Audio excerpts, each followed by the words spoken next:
Salut à tous et à toutes, c'est Nathan. Dans cette vidéo, je vais vous partager la méthode ultime pour vaincre la timidité. Alors bien sûr, le titre est un petit peu aguicheur, c'est voulu. Pour moi, il n'y a pas de méthode ultime, que ce soit d'ailleurs dans la timidité ou dans n'importe quel domaine. Souvent, l'erreur qu'on cherche, c'est que dans chaque domaine, que ce soit gagner de l'argent, perdre du poids, donc effectivement aussi améliorer sa confiance en soi, on cherche des techniques entre guillemets miracles. Et en fait, je pense qu'on n'a pas besoin, c'est pas qu'on n'a pas besoin, mais je pense que en soi les méthodes, les techniques pour réussir, on les connaît déjà en nous. Ça n'empêche pas de se former pour avoir de nouvelles connaissances, mais ce que je veux dire par là, c'est que souvent on sait exactement ce qu'il faut faire pour réussir. Le problème, c'est pas qu'on connaît les choses ou pas. Le problème, c'est qu'on a peur de les mettre en place tous les jours. Parce que c'est une chose de mettre en place une méthode, une action un jour donné, c'est une autre chose de le faire tous les jours et le plus régulièrement possible.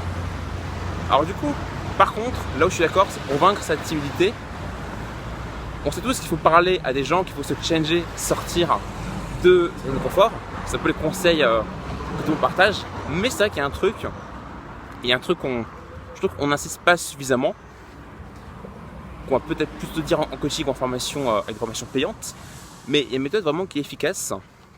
C'est que souvent, pour vaincre sa timidité, donc comme je le disais, on vous dit qu'il faut parler à des gens, donc par exemple, pourquoi pas aborder dans la rue, il faut sourire aux gens dans le train, etc., etc. Mais ça c'est bien, mais ça reste des techniques trop basiques.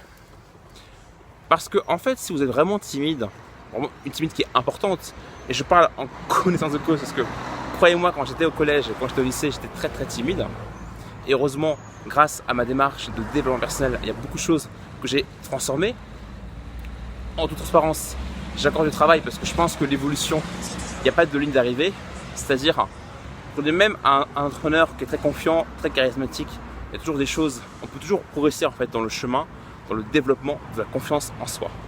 C'est ça qu'il faut se dire. Et donc du coup, oui, je suis d'accord qu'il faut parler à des gens, mais faire que ça ne va pas suffire, surtout si vous êtes très timide. Parce que ce qui va faire que vous allez vaincre votre timidité, c'est pas simplement d'oser, de parler plus souvent à des gens, de prendre plus de risques, surtout que vous devez changer complètement d'identité.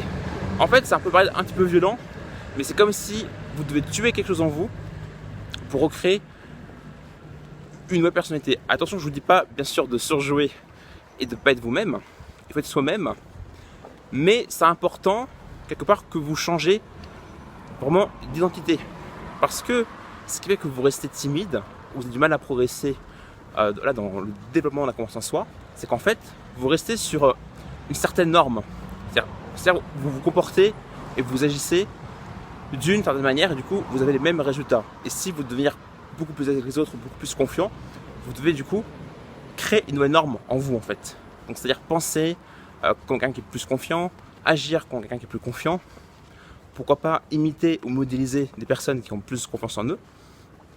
Et c'est super important par rapport aux actions, par rapport à vos actions et vos habitudes. Et donc moi ce que je peux vous conseiller, c'est pas uniquement de parler plus souvent à des gens, mais c'est vraiment de le faire le plus souvent possible, et peut-être parfois la manière la plus intensive possible. Par exemple, moi j'étais parti à Malte, donc du coup pendant 3 semaines, et j'étais forcé, parce que j'étais avec un groupe de jeunes qui étaient plutôt extravertis, qui allaient souvent en soirée, et du coup j'étais forcé d'être tout le temps en soirée quasiment. Même quand il était minuit, moi je suis de toute nature, hein, mais voilà, même quand il était minuit, j'avais un peu la flemme de parler à des gens, etc., d'aller boire une bière, etc. Je me forçais, et du coup je devenais un nouveau Nathan. Alors certes, j'étais encore beaucoup plus mal, là sur le court terme, forcément, j'étais très mal à l'aise par rapport à avant, mais plus je faisais, plus je devenais une nouvelle personne. Donc en fait, vous devez simplement faire la même chose. C'est bien de parler un petit peu à des gens, mais faites-le de manière beaucoup plus régulière, assidue, et de manière la plus intensive possible. C'est-à-dire, si vous parlez d'habitude à 2 personnes par semaine, parlez à 5 personnes par semaine. Attention, je ne vous dis pas de fixer des trop gros défis, ça ne sert à rien sinon vous n'allez pas le faire. Mais augmentez un petit peu la difficulté, augmentez quand même le challenge au fur et à mesure. Et au fur et à mesure, passez à l'action, créez des habitudes et continuez sur la durée. Parce que sur la durée, je vous garantis que vous aurez des résultats. En tout cas, j'espère que tu as bien aimé cette vidéo. Si c'est le cas, n'hésite pas à liker, à la partager.